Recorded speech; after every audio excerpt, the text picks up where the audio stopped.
Hello everyone, so welcome to our super learning platform. So I hope कि आप सब Covid के इस पेंडेमिक में काफी अच्छे होंगे और हम लोग काफी दिन के बाद मिल रहे हैं। तो आज हम कोऑर्डिनेशन कंपाउंड का पार्ट 2 को डिस्कस कर रहे हैं। जैसा कि पार्ट 1 में हमने बेसिक कोऑर्डिनेशन कंपाउंड की सारी थ्योरीज और जो भी उसके डेफिनेशंस थे वो हमने पढ़े और उसे हमने कवर किया। और इस कुछ लिगेंड्स के कुछ पार्ट्स को हमने कवर किया था, जो मोनोडेंटेड, बाइडेंटेड और टाइप्स ऑफ लिगेंड। बेसिकली हम लोग डेंटिसिटी के क्लासिफिकेशंस पे हम बात कर रहे थे। तो आज जो हम सबसे पहले आज स्टार्ट करने वाले हैं, यहाँ पे हम लोग एम्बीडेंटेड लिगेंड के अंदर बात करेंगे। बेसिकली एम्बीडेंटेड लिगेंड वो लिगेंड्स होते हैं जिसके अंदर होती तो दो डोनर साइट्स है, पर वो एक टाइम पे एक ही अपने साइट को काम में लेता है। यानी कि अगर आप देखें एग्जांपल के तौर पे, अगर आप Cn- हो तो वहां पे कार्बन के पास भी डोनर साइट है और नाइट्रोजन के पास भी डोनर साइट है, बट ये एट अ टाइम एक ही को काम में लेता है। अगर उसने एक बार में डोनर साइट कार्बन को लिया है तो उसे हम क्या नाम देते हैं? साइनो नाम देते हैं। और अगर उसने नाइट्रोजन को एज ए डोनर साइट काम कर रहा है तो फिर हम उसे आइसोसाइनो कहते हैं। सेम उसी तरह से अगर हम एग्जांपल देखें तो हमारे पास Hgn- यानी कि थायोसाइनो ग्रुप जब सल्फर डोनर साइट होता है और जब नाइट्रोजन डोनर साइट होता है तो हमारे पास वो आइसोसाइनो हो जाता है। So that one is the case.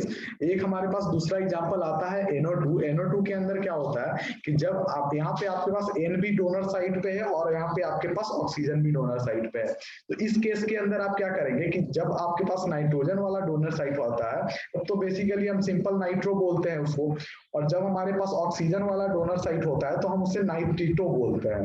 पहले उसे ओ नाइट्रो बोला जाता था, बट नाम चेंज करके IUPAC वालों ने उसे फिर नाइट्रिटो नाम रख दिया था। सेम अगर उसके बाद अगर दूसरी पॉइंट को हम देखते हैं तो फ्लेक्सीडेंटेड लिगेंड।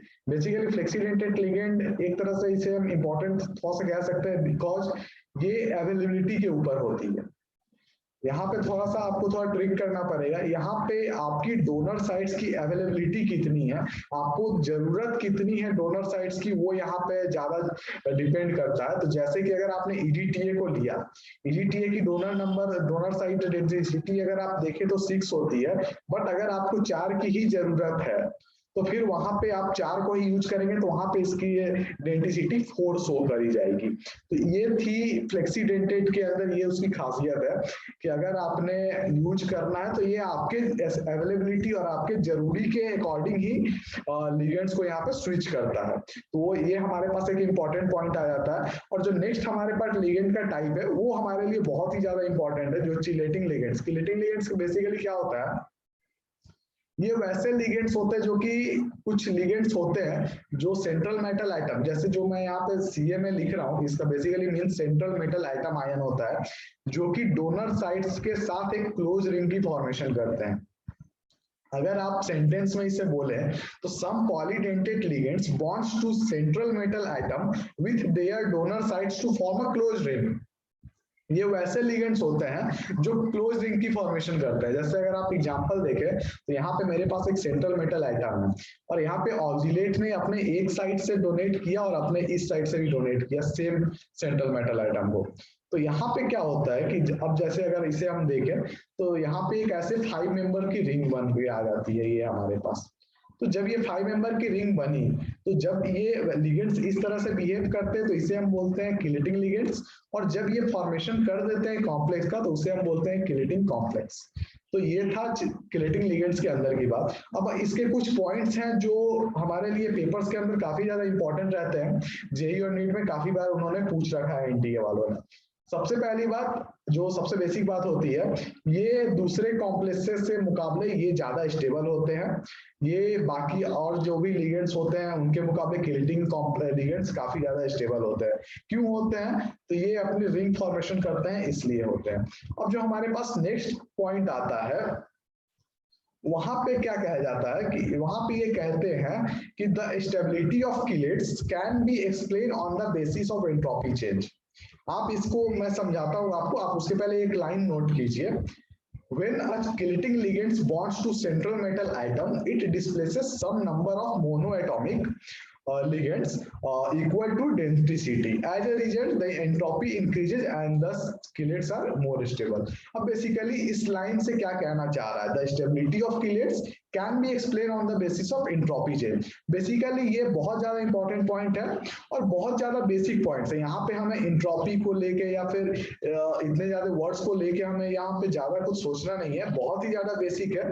हमें अपने फंडामेंटल्स को क्लियर करना पड़ेगा इस चीज को समझने के लिए। बेसिकली जब हम थर्मोडायनेमिक्स को कवर कर रहे होते हैं फिजिकल केमिस्ट्री के अंदर, तो वहां पे एक चीज हम पढ़ते हैं कि किसी भी सिस्टम की स्टेबल होने के लिए उसके इंट्रोपी चेंज का सबसे बड़ा रोल होता है। बेसिकली रोल क्या, वो इंट्रोपी के ऊपर ही डिपेंड करता है कि जितनी ज्यादा इंट्रोपी चेंज ग्रेटर देन 0 होता है तो स्टेबल होता है। तो कोई भी सिस्टम स्टेबल तभी होता है, और जो इसकी इंट्रोपी होती है वो रैंडमनेस को डिफाइन करती है। जो हमारे पास फिजिकल में थर्मो के अंदर होता है, इंट्रोपी बेसिकली रैंडमनेस को डिफाइन करती है। तो बस सेम चीज यहाँ पे हमें अप्लाई करना है कि ये हमेशा स्टेबिलिटी को ही दिखाएगी यहाँ पे रैंडमनेस। अब रैंडमनेस को हम कैसे यहाँ पे बात करेंगे, तो बेसिकली जैसे अगर देखिए आपके पास अगर एक सेंट्रल मेटल एटम है और 2 मोनोडेंटेड लिगेंड्स लगे हुए हैं, तो जब ये ऑक्सीलेट आया तो वो इसको और इस पोजीशन को खाली किया, तो वो जब इस दोनों को खाली किया तो ये लोग यहाँ से बाहर हो गए। तो जब ये बाहर सिस्टम में आ गए तो ये सिस्टम की रैंडमनेस को बढ़ाएंगे। तो ये जब ये बाहर आ गए तो सिस्टम की रैंडमनेस को बढ़ाया और इन्होंने 2 साइड्स को खाली करा। तो यही वो बोलते हैं कि ये एंट्रोपी चेंज को दर्शाता है। Thus chelating ligands are the more stable. वो ऑब्वियसली बात है कि अगर रैंडमनेस सिस्टम के अंदर इंक्रीज हुई है तो किलिटिंग लिगेंड्स स्टेबल बनेंगे और सिस्टम को भी स्टेबल करेंगे। तो ये इसकी एक रीजन होती है। अब एक पॉइंट हमारे पास और आता है, क्या हमने जब इनऑर्गेनिक केमिस्ट्री में केमिकल बॉन्डिंग के अंदर रिंग फॉर्मेशन करा था, तो क्या सारी रिंग्स स्टेबल होती हैं? जब ऑर्गेनिक के अंदर हम पढ़ते हैं, क्या सारी रिंग स्टेबल होती है? नहीं। स्टेबल रिंग्स कौन कौन सी होती है? 5 मेंबर रिंग्स और 6 मेंबर रिंग्स, यही स्टेबल होती है। तो सेम रूल हम यहाँ भी अप्लाई करते हैं कि सिर्फ वही किलेट्स जो कि 5 और 6 मेंबर के रिंग की फॉर्मेशन करते हैं, those are only the stable then the other chelates. क्योंकि अब 4th मेंबर की किलेट्स की रिंग स्टेबल क्यों नहीं हो सकती?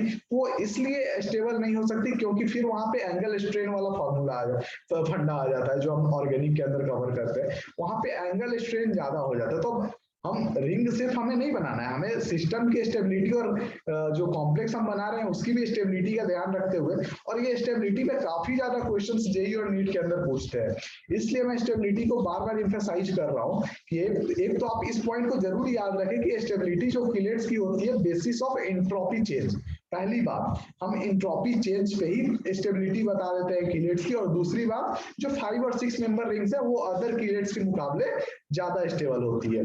ये तो थी हमारी स्टेबिलिटी की बात, क्योंकि स्टेबिलिटी पे काफी ज्यादा उन्होंने क्वेश्चंस पूछ रखे हैं लास्ट के प्रीवियस ईयर क्वेश्चंस में। अब हमारे पास एक और इंपॉर्टेंट पॉइंट आता है, जो टॉपिक हमारा शायद 4th नंबर टॉपिक है या 3rd टॉपिक है, oxidation number of central metal atom. अब बेसिकली इस टॉपिक के अंदर वो क्या कहना चाह रहा है, तो ऑक्सीडेशन नंबर जो हम जानते भी है, जो हमने पहले भी निकाला, the charge present on the central metal atom in a complex compound. किसी भी कॉम्प्लेक्स कंपाउंड में जो भी चार्ज होता है सेंट्रल मेटल एटम के ऊपर, उसे हम ऑक्सीडेशन नंबर बोल देते हैं। तो उसके अंदर अगर हम एक एग्जांपल की तरफ से इसे समझें तो K4Fe आपके पास एग्जांपल है। तो बेसिकली कुछ स्टेप्स होते हैं जिसके तरफ से हम इसकी ऑक्सीडेशन नंबर को फाइंड आउट करने में हमें हेल्प करता है।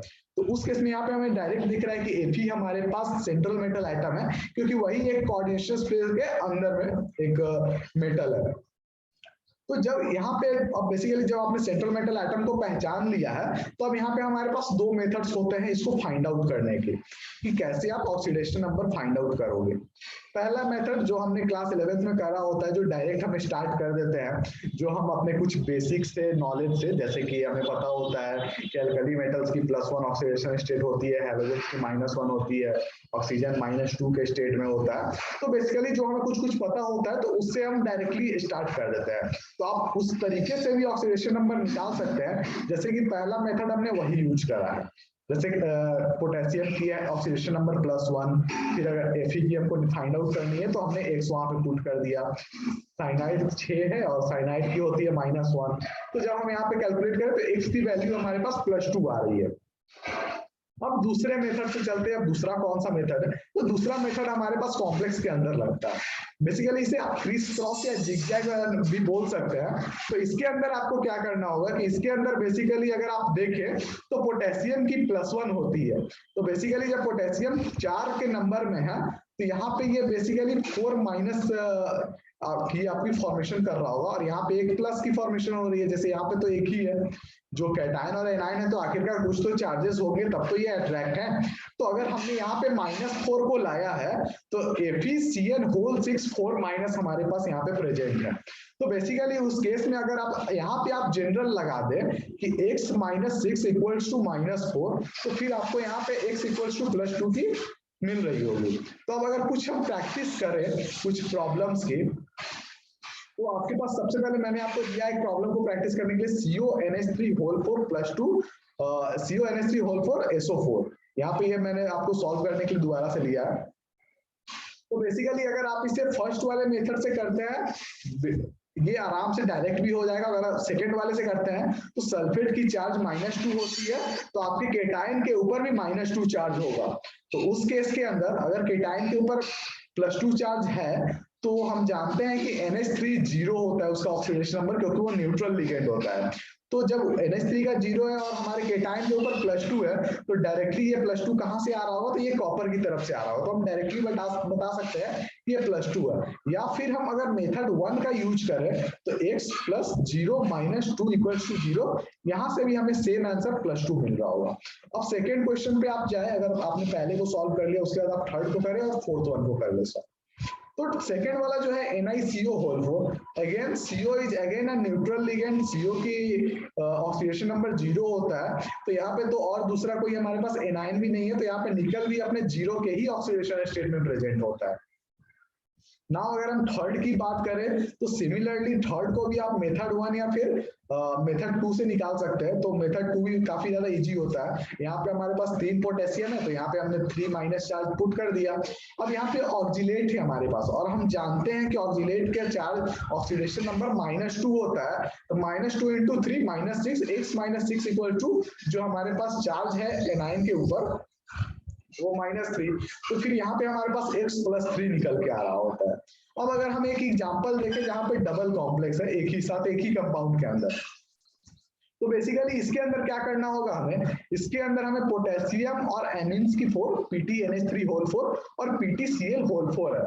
तो अगर आप यहाँ पे सबसे पहली बारी में ही इसे पीटी की हम जानते हैं कि कॉमन ऑक्सीडेशन स्टेट या तो +2 हो सकता है या फिर 4 हो सकता है।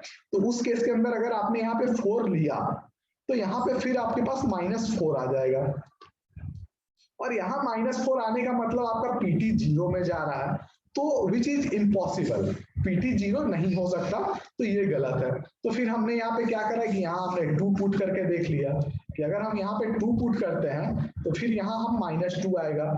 तो ये सूट कर जा रहा है यहाँ पे। अगर यहाँ पे -2 आया इट मींस हमारे पास यहाँ प्लैटिनम +2 के अंदर है, तो जो कि उसकी कॉमन ऑक्सीडेशन स्टेट होती भी है +2 और +4।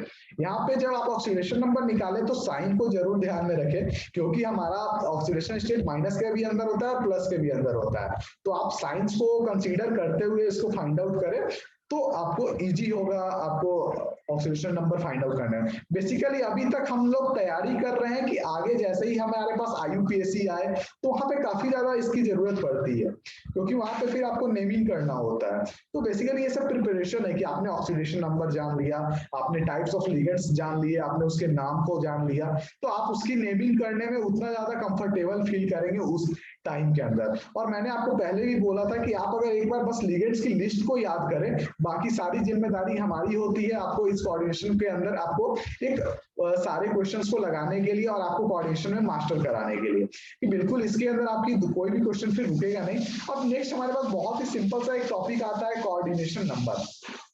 जब कोऑर्डिनेशन कंपाउंड पढ़ ही रहे हैं तो बेसिकली कोऑर्डिनेशन नंबर वो नंबर होता है जो कि number of coordinate bonds which the ligands form with the central metal atom in the complex compound is called the coordination number.